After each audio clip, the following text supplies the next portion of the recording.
Good morning! Ganito ang buhay namin dito sa Tokyo, Japan na meron kasamang 20 na kapamilya at 6 na bata. Ito ang isang typical day dito sa aming 14-day vacation. So ayan, stroller is life para sa aming mga parents. Sa sobrang gulo ng mga chikiting, madali silang malobat. Kaya kaysa magpakarga kapag napagod, mas madali silang ilagay sa stroller para makapagpahinga. Dito kami nagstay sa may Shibuya District malapit sa may Shibuya Crossing. Masulit magstay dito kahit na medyo mahal ang mga hotel dahil malapit ka sa shopping district at sa mga masasarap na pagkain.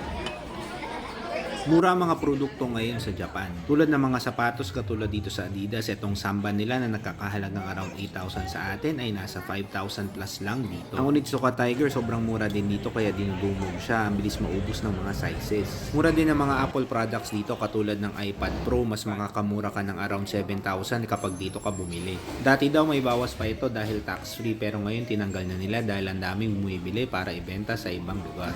Mura at unique din ang mga laruan dito sa Japan katulad nito, hindi mo siya makikita sa Pilipinas, dito lang siya available sa Japan. Sobrang convenient din mag-commute dito sa Japan, napakalinis at napaka-efficient ng kanilang public transport system.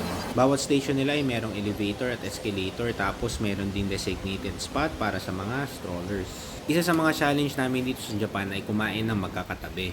Usually punuan ang mga restaurants kapag lunchtime or dinner time tapos medyo maliit pa ang mga restaurants. Ang mga malalaking restaurants ay usually may presyo kaya dito lang kami sa mga medyo affordable. Ang ending lagi ay hiwalay-hiwalay kami ng lamesa.